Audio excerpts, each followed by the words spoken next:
Hello students, बेटा मैंने पिछली क्लासेस में क्या डिस्कस किया रहा था? Area under the velocity time graph. तो जब area under velocity time graph था तो एक हमें नई फिजिकल क्वांटिटी मेजरमेंट करके देता था डियर स्टूडेंट्स। वो कौन सी है? वो कौन सी थी बेटा? वो थी हमारी डिस्प्लेसमेंट थी। अगर हम area under speed time graph लेंगे तो वो डिस्टेंस ट्रेवल्ड मेजरमेंट करके देगा। तो अब हम देखेंगे एक्सीलरेशन टाइम ग्राफ अगर आ जाए और उसका अगर हमें एरिया निकालना है, एरिया अंडर निकालना उस ग्राफ का विद द इंडिपेंडेंट वेरिएबल, तो डियर स्टूडेंट्स वो कौन सी फिजिकल क्वांटिटी मेजरमेंट करके देगा वो अब हम डिस्कस करने वाले हैं। ठीक है बेटा, तो आप लोग ध्यान से देखेंगे जो मैं आप लोगों को समझा रहा हूँ बेटा। ठीक है, तो ये बिल्कुल सेम तरीका है जैसे हमने पिछली क्लासेस में करा था। इस एक्सिस पर हम क्या मान लेंगे डियर स्टूडेंट्स?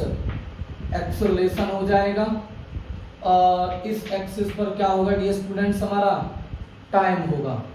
ठीक है बेटा, और मान लीजिए कोई बॉडी है जिसमें जो वेलोसिटी जो चेंज जो हो रही है, वेलोसिटी जो चेंज जो हो रही है मतलब वेलोसिटी जो चेंज हो रही है वो कैसी हो रही है डियर स्टूडेंट्स? कांस्टेंट रेट से वेलोसिटी चेंज हो रही है। ठीक है, अगर कांस्टेंट रेट से अगर वेलोसिटी चेंज होती है तो हमारा जो एक्सेलरेशन जो होता है कांस्टेंट मतलब यूनिफॉर्म रेट से अगर वेलोसिटी चेंज हो, यूनिफॉर्म रेट से अगर वेलोसिटी चेंज हो तो डियर स्टूडेंट्स वहां पर कांस्टेंट एक्सेलरेशन होता है।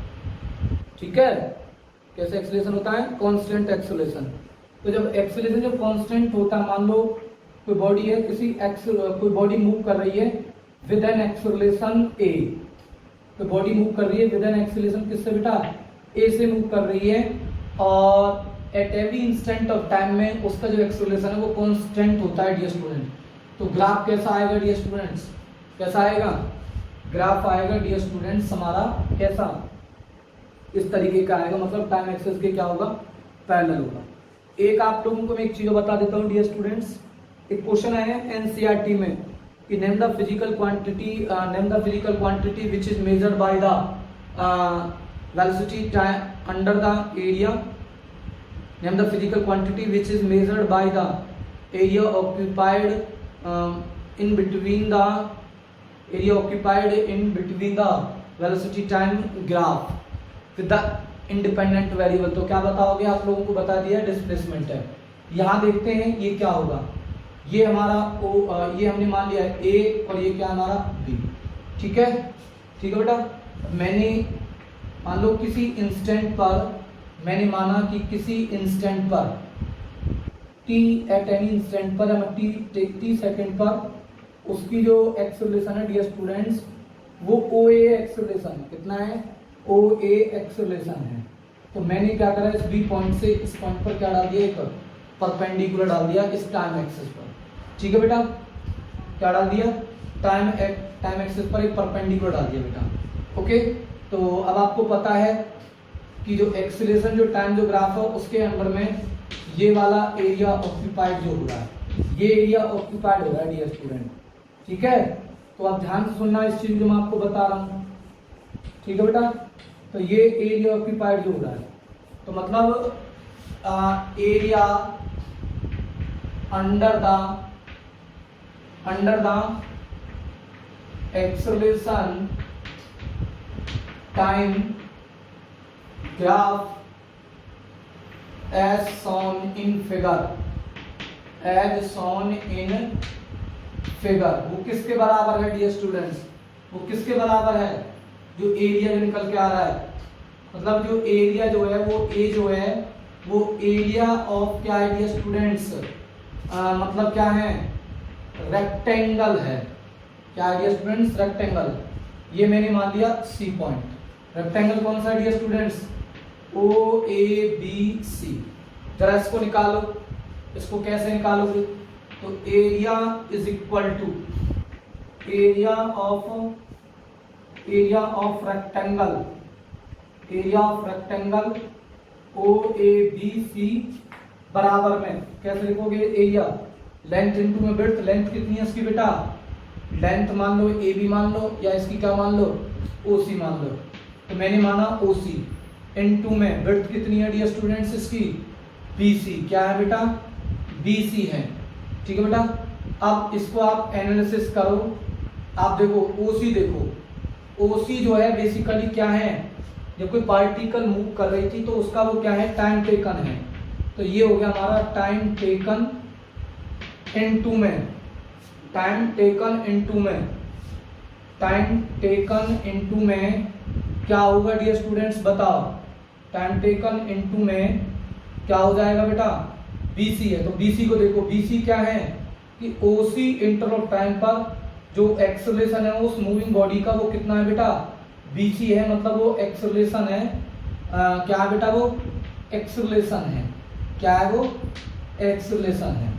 अब मैंने आप लोगों को क्या बताया था बेटा, मैंने आप लोगों को एक चीज बताई थी कि जो एक्सेलरेशन जो होता है वो क्या होता है dear students, basically change in velocity, change in velocity, change in velocity upon में क्या डियर स्टूडेंट्स, टाइम टेकन है, ठीक है बेटा।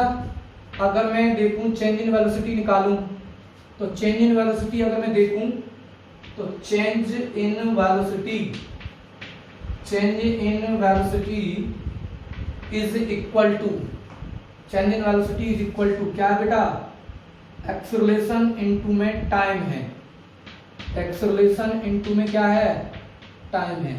अब कह रहे हैं कि सर एक्सेलरेशन, एक्सेलरेशन इनटू में टाइम, एक्सेलरेशन इनटू में टाइम, सर ये तो OC इनटू में क्या था, BC था इस डायग्राम में, तो और वो सर किसके बराबर था, एरिया ऑफ रेक्टेंगल OABC के था। तो हम ये कह सकते हैं कि जो एक्सेलरेशन, एक्सेलरेशन इनटू में जो टाइम का जो प्रोडक्ट जो आता है वो चेंज इन वेलोसिटी है। और अगर मैं ग्राफ से देखूं तो एक्सेलरेशन टाइम जो है बेसिकली वो बेसिकली एरिया ऑफ क्या है, एरिया ऑफ ट्रायंगल OABC है। तो इसका मतलब हम ये कहेंगे कि जो area of triangle, sorry rectangle OABC जो है वो किसके बराबर होगा, चेंज इन वेलोसिटी के बराबर होगा।